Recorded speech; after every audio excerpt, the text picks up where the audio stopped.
Hello, America, and welcome to the program. You know, there are jobs that you have to do yourself. For instance, my son said to me the other day, we were putting, patching a wall and painting it, and he said, as he was sanding it, "Dad, why don't we just hire somebody to do this?" And I said, because these are one of those things you have to do, and somebody doing this costs money. Now, if it was free, I'd call that person to patch the wall. But it's not free. At least most things aren't. Now, you're like most Americans, I'm sure. You don't have 18 hours a day to watch the stupid impeachment trial of President Trump. And quite honestly, we wouldn't either. But that's what I'm paid to do, and none of the money's coming out of your pocket. I mean, unless you're subscribing to The Blaze, then it is. But if you're just watching us for free, I'm here for you. We're watching this crap so you don't have to. Tuesday was the official day, the start of the Senate trial. And oh my gosh, there's nothing that it felt more like waterboarding than anything else I've ever seen besides actually waterboarding senators, which might be fun. They were there, weren't able to speak. They couldn't leave their desks. They couldn't have anything but water or milk. I'm not kidding. And they also could not have their phone. So as they're like jonesing, Dianne Feinstein, she cheats last night. She went home 45 minutes before the session was over. How did she do that right at the end? But she gets a pass. You know, she's Dianne Feinstein. So, I mean, yesterday, the Democrat House managers started their opening arguments. Representative Adam Schiff, everybody's favorite, kicks things off here with this team statement. We have adrenaline going through our veins. Yeah, me too.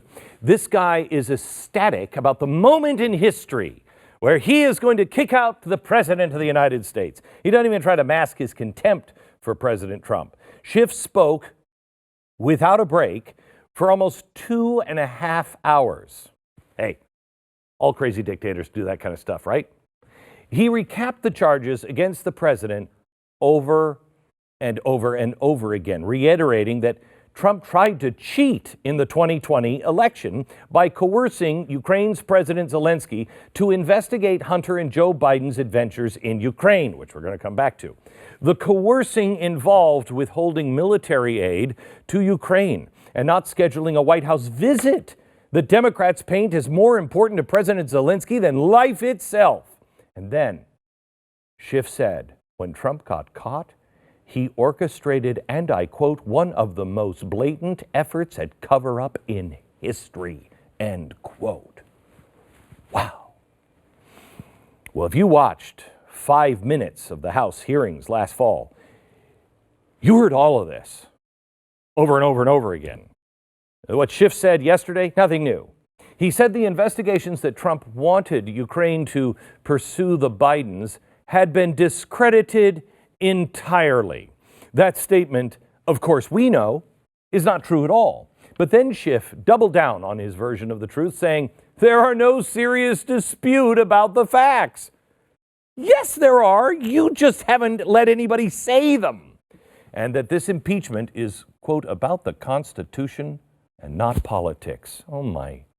God bless them. Schiff also paid the senators a long civics lesson. He says, come on in. I want to tell you about the three branches and the presidential elections and oath of office and framers' intent with impeachment, blah-de-blah-de-blah-de-blah-de-blah. Schiff used Alexander Hamilton quotes. I'm sure he got them from the play. He talked about George Washington crossing the Delaware. My gosh, this is the best thing that has come out of the impeachment process so far. Think of all the Democrats that are learning so much about our country. They have probably heard more about the Constitution and our history. Well, I was going to say more than they ever heard, but I bet in 6th or 7th grade, some of the older ones really heard a lot. But the best part of Schiff's 2.5-hour opus was the dramatic bow that he took at the end. His epic performance as he quotes the great Thomas Paine. These are the times to try men's souls, the summer soldier and the sunshine patriot. Oh, you're so good. Yeah, our souls are being tried here by the insane repetition of the Democrats' case. Schiff was followed by Jerry Nadler, who then focused on the removal of the U.S. ambassador to Ukraine, Marie Yovanovitch. Nadler said, in order to complete his mission, should he choose to accept it, Mr. Giuliani needed Yovanovitch out of the way, which sounded more like, you come to me on the day of my daughter's wedding and ask me to get rid of Yovanovitch. You know what I'm saying? Democrats have turned Yovanovitch into such a worshipped figure on the left, it wouldn't be a surprise if she was the dark horse, if she was the one that was like, hey, surprise, all these other candidates suck. You get me. Next, Representative Sylvia Garcia took over. Now, she continued to lay out the case that Trump and Giuliani were out to dig up dirt on the Bidens. All the exact same points that Schiff had made. Then it was Representative Jason Crow's turn. Now, it was his job to show that without U.S. military aid, the Ukrainian army will have to wear flip-flops, and they'll shoot the Russians with slingshots. He made the case that Trump delaying the military aid was cruel and dangerous to American national security because, quote, we are fighting Russia over there so we don't have to fight them here. Really? When did we start fighting Russia? What? Representative Val Demings discussed the withholding of the White House meeting for President Zelensky. Then Representative Hakeem Jeffries parsed the July 25th phone call, syllable by syllable. Again, absolutely no new information here or insights through any of it. But Jeffries did repeat one of the Democrats' favorite lines about the phone call, quote, it was far from perfect. And the laughs ensued from there. I wonder how many times he rehearsed that one to get it just right.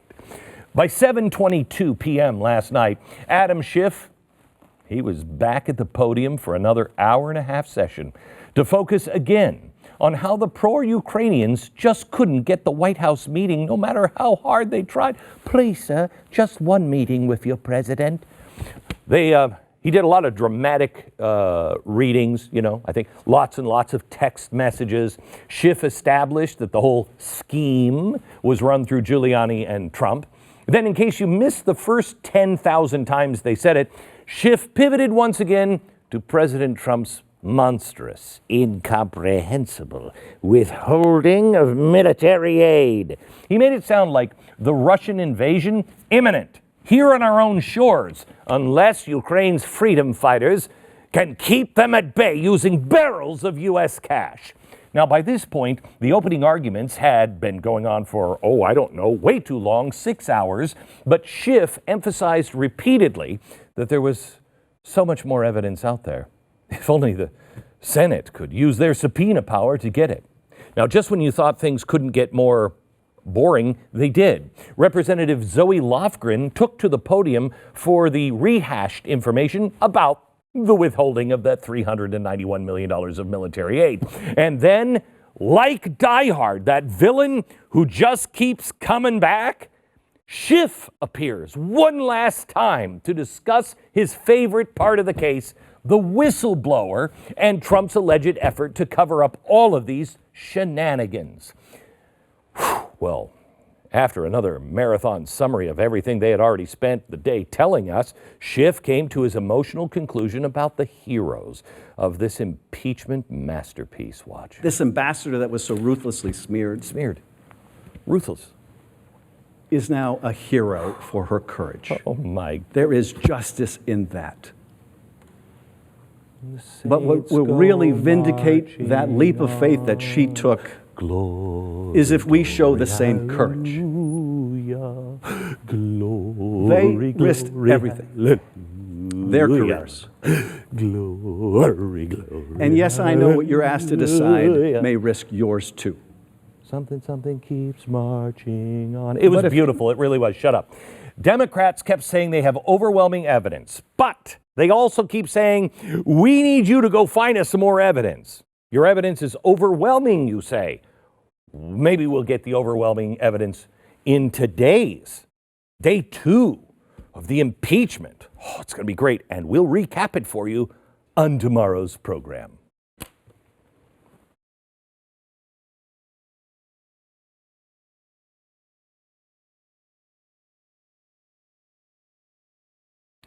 Did you know that dry dog food has to have a 2 to 3 year shelf life?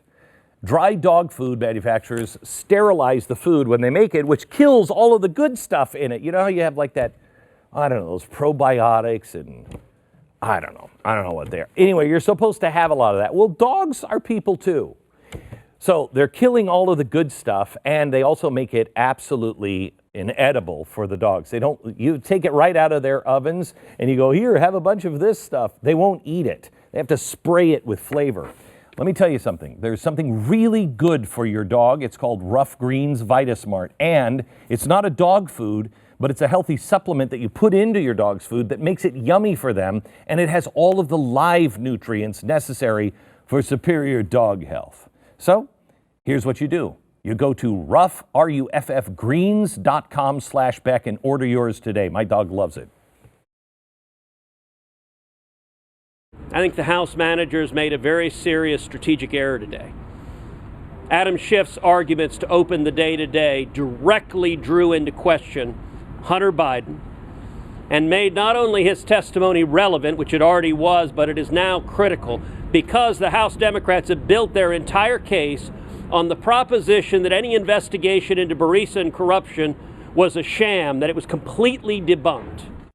That was Senator Ted Cruz yesterday addressing the media after Democrats both inside the Senate impeachment trial and outside led a full court press to try to convince the American public that Hunter Biden should not testify. In fact, later, Joe Biden came out with a memo to the press saying, fall in line. That's a quote. You must dismiss all of this conspiracy theory that there was something wrong with Hunter Biden. Adam Schiff said it would be, quote, abuse of the trial for Hunter to be called. He also said this, quote, Hunter Biden, for example, can't tell us anything about whether the president withheld military aid, whether he withheld that aid to coerce Ukraine to conduct political investigations, or why he wouldn't meet with the president of Ukraine. Okay, that's all true, but he's missing kind of an important thing that he can tell us. Why all of that happened in the first place. Hunter Biden explains everything. If you understand the case involving Hunter Biden and corruption in Ukraine, you know exactly why the president withheld the military aid. You know exactly why it's so important for the Ukrainians to begin investigations. And no, it has nothing to do with politics. Do the politics overlap? Yes, they do. Would President Trump benefit from that? Probably so. But would he have been derelict in his duty to do anything otherwise? I believe so. Not calling Hunter Biden to testify is quite honestly like charging the kids that killed Freddy Krueger with murder, and then not allowing any of the witnesses to testify that Freddy was killing all of them in their sleep with his little knife glove thing. Once you see the little knife glove, it kind of changes the story. Kind of an important element of the story. Without witnesses, Freddy's $400 an hour lawyers could weave a pretty convincing story. Killing kids in their sleep with a knife glove? Conspiracy theory. This is the same song and dance that we're now seeing from Democrats. They don't want you to know why, because if you did, the entire case falls apart. I have to be careful the way I say this because we are preparing a show that will explain how the case against Hunter Biden is actually the Rosetta Stone that translates everything that was said on that July 25th phone call. It didn't have anything to do with politics. Let's just say this for now.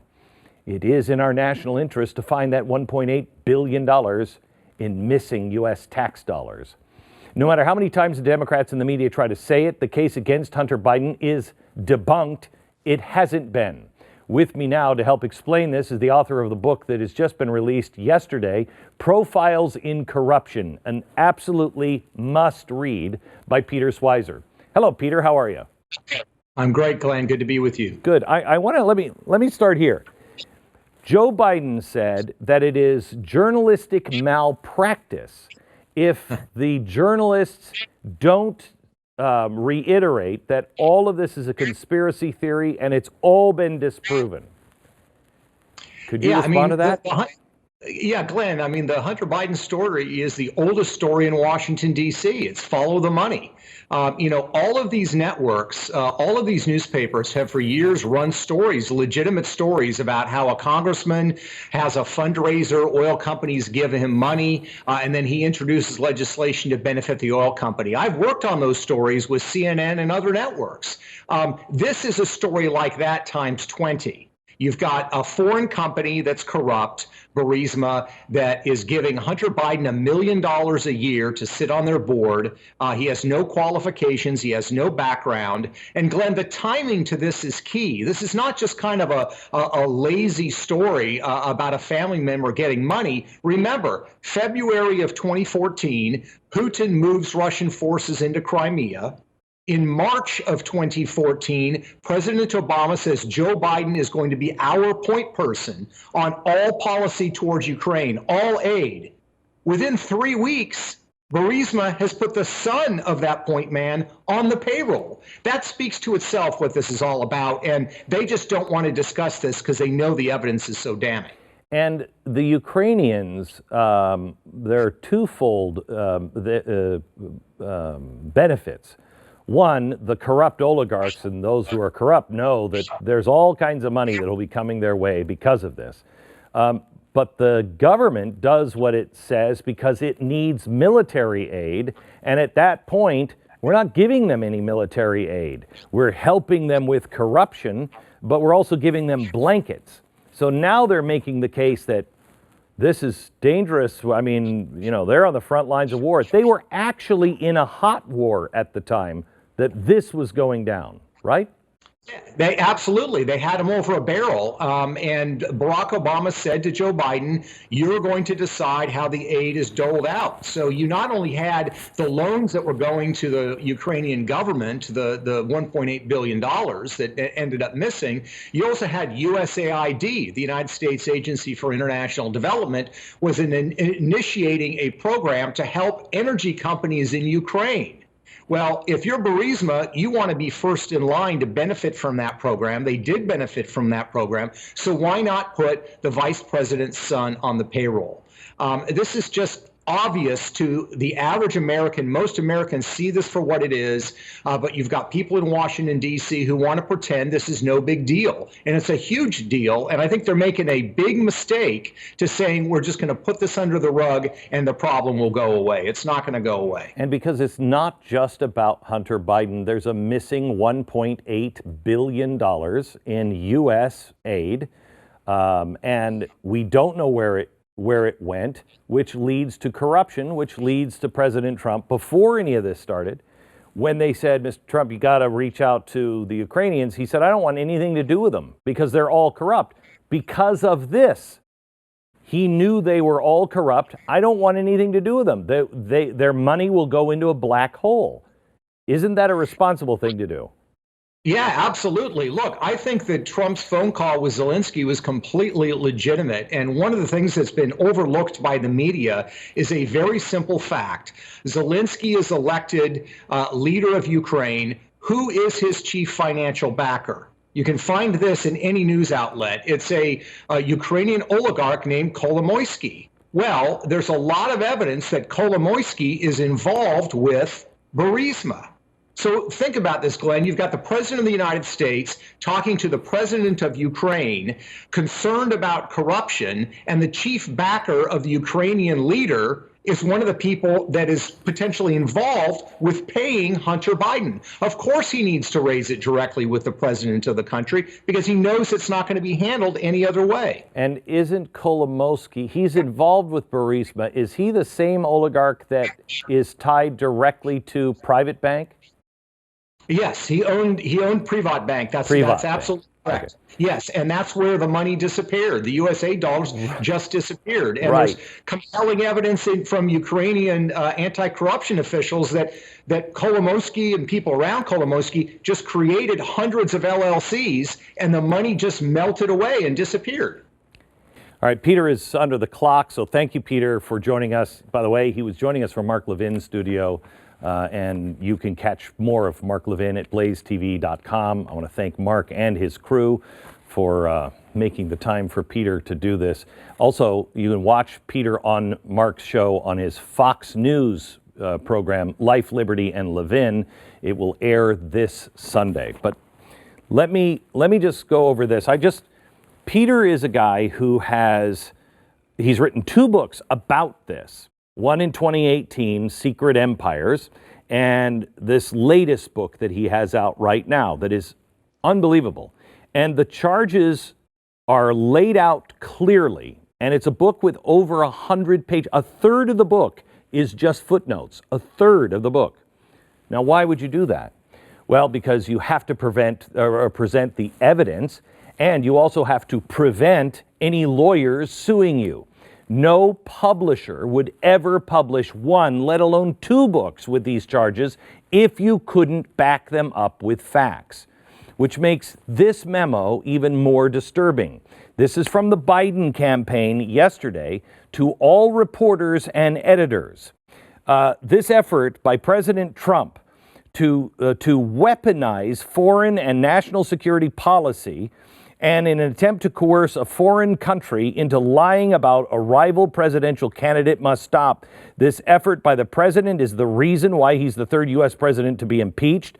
His objective was to pressure the Ukrainian government into spreading a malicious and conclusively debunked conspiracy theory that President Biden or Vice President Biden engaged in wrongdoing when he executed official United States policy to remove a corrupt prosecutor from office. It goes on.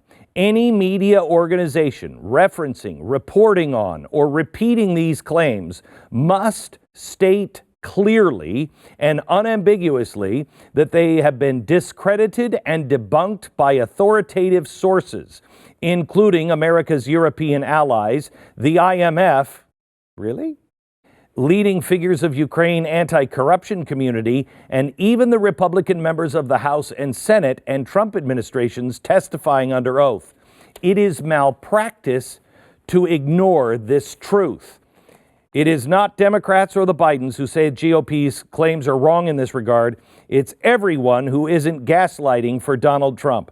Not only is there no evidence for the GOP's malicious attacks on the vice president, those attacks have been actively debunked. No political entity, not the Republican Party, Democratic Party, not Biden or the Trump campaign, should ever be allowed to act as your editors.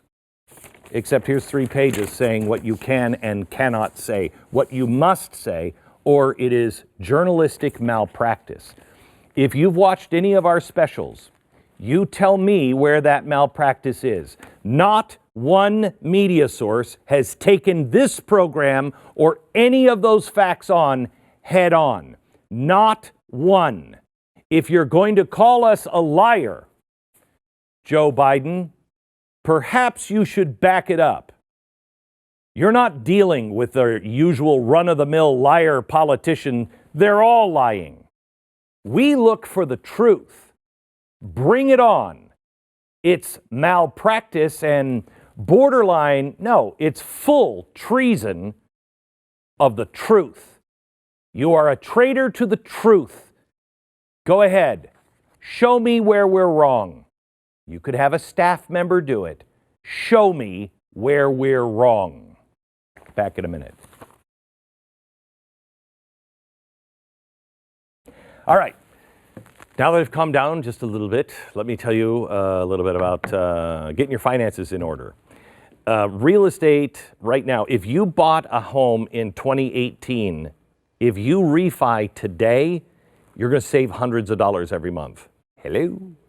If you haven't updated your loan for a few years, it's pretty good. You would save up to $1,000 or more every single month. If you take and you put your all your high interest debt into that and make it a consolidation loan, you're going to save even more. Please get your financial house in order. Go to AmericanFinancing.net. I've known them for a long time. I trust them to serve you. They've served my family and so many others of my friends. It is AmericanFinancing.net. Do it right now. Call them. America's home for home loans.